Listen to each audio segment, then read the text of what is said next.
What's up guys, welcome back to the channel, and you already know how it is on this channel. Last year and even the year before that, we would make videos strong week after week, then all of a sudden just like stop out of nowhere. So I've been gone off YouTube for the past like 6 months. Really sorry about that. I know you guys are really enjoying the content, especially the Supra build. Just been busy with like life, house stuff. One thing that kind of happened this year was, not sure if you guys can see it, as dark as it is, but right here on my ceiling, right above the Supra, there was a light here and it fell and took the drywall with it, crashing down. Now luckily the Supra wasn't parked there, which is actually kind of crazy because I normally don't drive the Supra, but that day it wasn't parked there. I think it was at work, like I had it at work, or it was in the driveway, but I was so lucky that when that fell, the car wasn't there. That's crazy. And that's just icing on the cake for me to redo the garage, so I'm actually planning to do that in the next few weeks. Got a bunch of projects lined up for both the FRS and the Supra, and a little surprise coming pretty soon. But let's just get into the content. As you saw, we're going to be replacing the intake with a Grimmspeed, and we're also going to be cutting the Snorkel a little bit.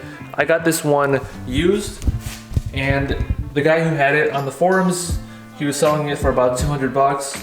So it's not too much, pretty good price for this intake. I would have preferred buying a red pipe if I was going to buy it new. Really like the look of the red in the engine bay, but since this is what he was selling, I'm pretty happy with this, 200 bucks for the intake. And as you guys already know, with any part that I replace, I'm going to go ahead and weigh it versus the stock part to see if it's lighter in any way. I do expect the Grimmspeed to be a little bit lighter than stock, since there are some parts in the stock intake that I won't be replacing with the aftermarket one, such as the sound tube as well as some resonators. I have all the loose parts like the bolts, one of the clamps, as well as a piece of rubber just kind of laying in there so it can kind of just stay in one place. Let's go ahead and get it on there.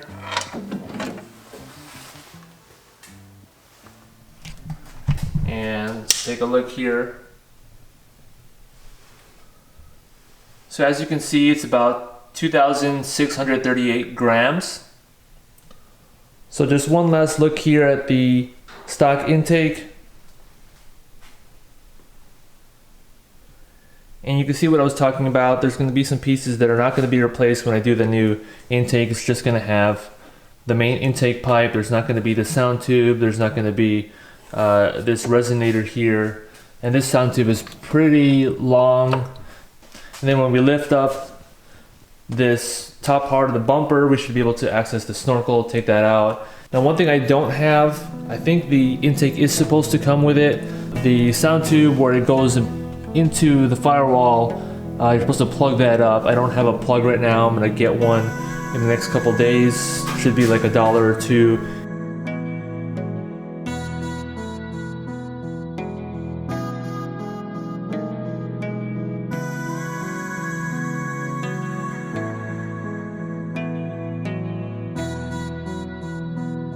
Some of the bolts that hold these pieces in place, I'm not going to put back in there. I'm just going to kind of keep it together with the stock parts and keep them in like one little bag.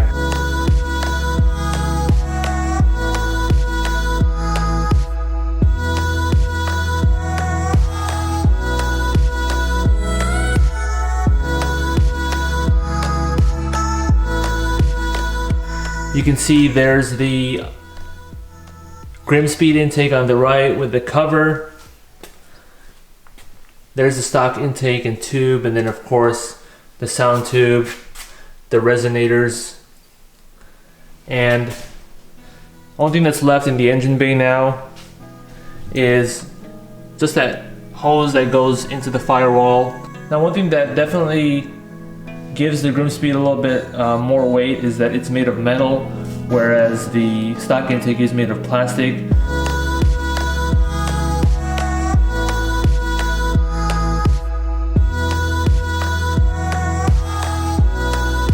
So guys, I just realized that the guy who sold me this did not give me the hose that's supposed to, this is not gonna fit in there. There's supposed to be a rubber hose that connects these two. Yeah, this install is not gonna get fully completed right now. That kind of sucks. I'm gonna go ahead and finish up the rest of the install because I already got it in. And then we'll figure out what we need to do with that.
I was thinking of siphoning something from the Supra, like a hose for like vacuum for the booster or something like that, but it just wasn't the right size, so I'm gonna try to figure something else out. Might have to pick up a hose tomorrow morning first thing.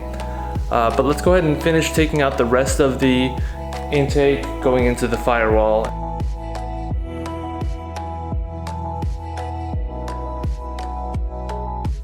So wait a minute, I might have just found a solution, and I grabbed this off the Supra, so I'll show you guys in a minute where that came from, but I might have found a solution for now that'll actually work. Again, just until tomorrow, but it might actually fit correctly.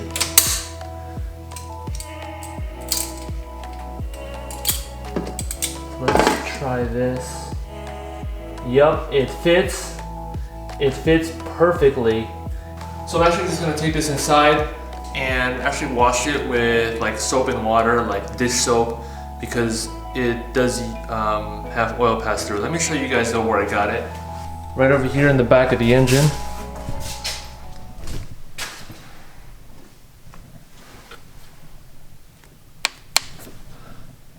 So there's the other blue one. There's the one I took it off from. So, and then there's another one here. So basically, these for the Supra go from the valve covers into throttle body. So I took that one off of there.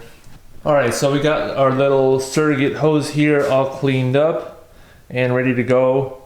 And I would just use this permanently if I didn't really need it for the Supra. But it is an integral piece for the Supra.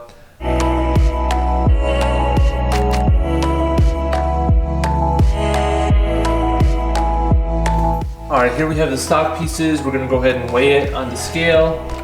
Sticking it in there.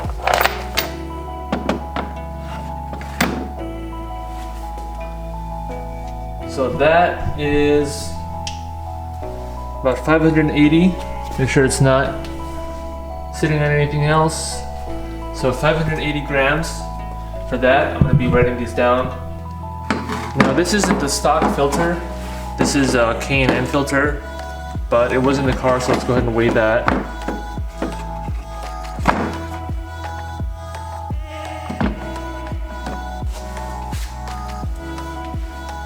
So nothing's sitting on that. Let's move this out of the way. What the hell? It's not touching anywhere. That's about 574 grams. So we'll put that bolt in there for now and weigh that. That's about 222 grams.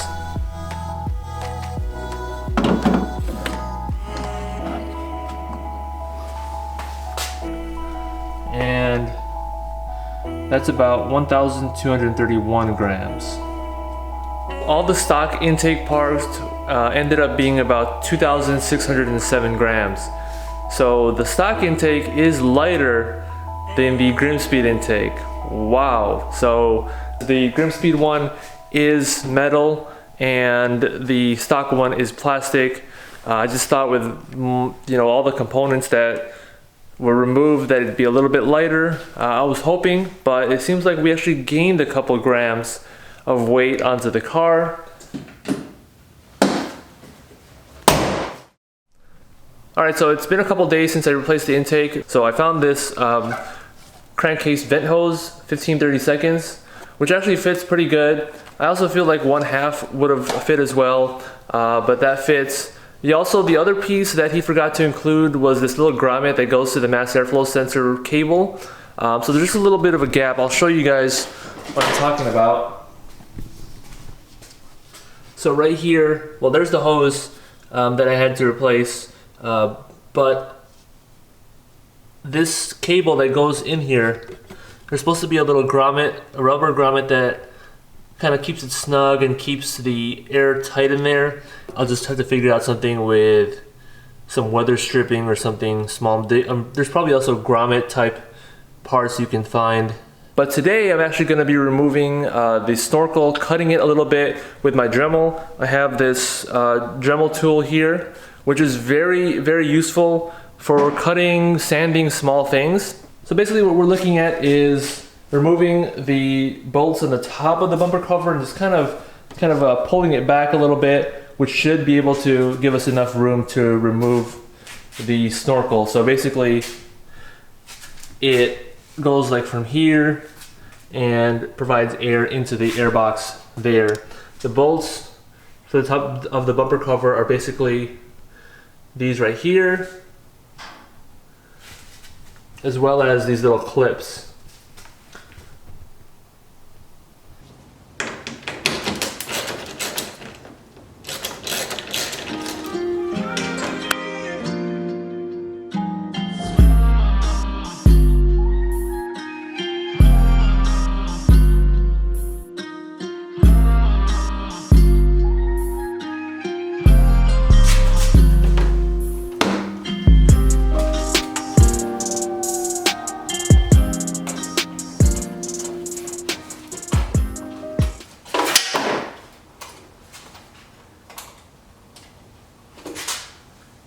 And that, my friends, is how people lose 10 mils pretty frequently.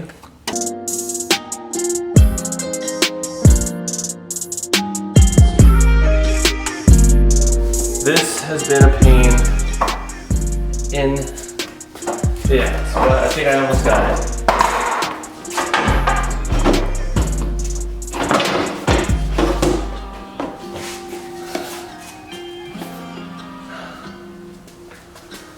This, oh shit, this thing, these two are what made it hard to take out. So I've seen people kind of cut it a few different ways. I've seen a dude cut it like here, had like the bottom part, I guess like sticking out. What I'm gonna do is I'm gonna cut it like right over here. Yeah, so I'm just gonna go ahead and cut it that way and see if I can't not mess this thing up. I mean, it's already gonna get messed up basically.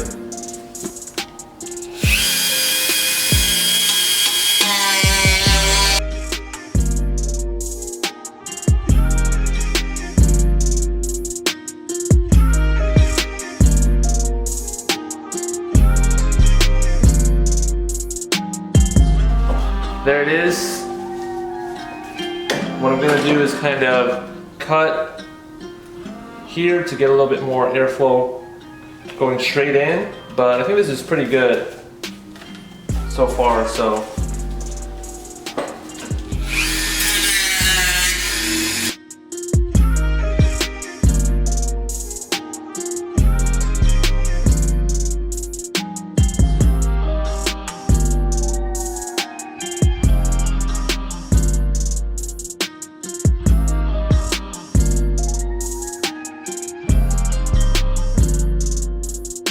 Alright, got the Snorkel all cleaned up and dry, so it's ready to go put back on the car.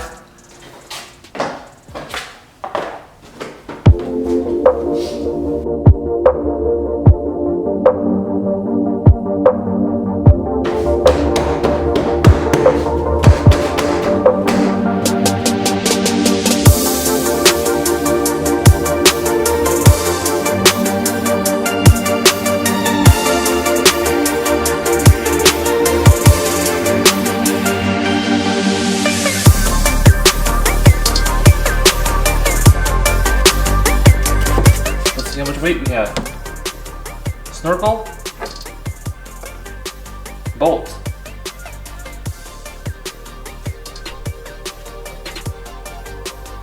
So about 240 grams taken off the car from just the Snorkel.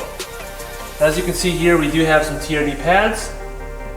So that's probably going to be one of the next videos, is TRD brake pads and some stop tech rotors. I'm thinking about just getting some blanks, or I might get some slotted rotors. I'm not really sure yet.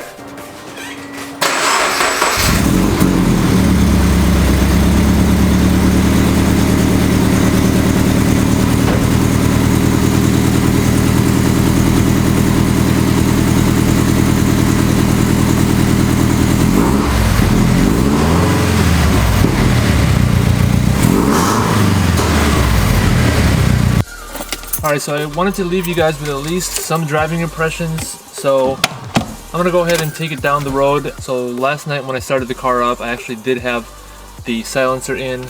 Right now, I don't have it in.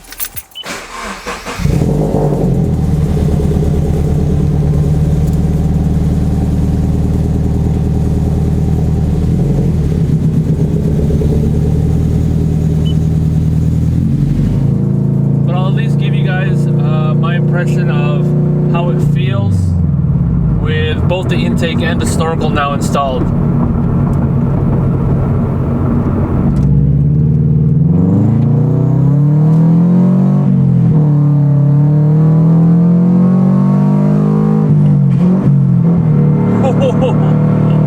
just missed third. Holy shit.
editing this video and I realized there's a couple things that I didn't get to mention while driving the car. First of all, the price. At $330, it's kind of a lot for most people. So if you are looking to get this intake, try to get it used like I did. I got it for $200.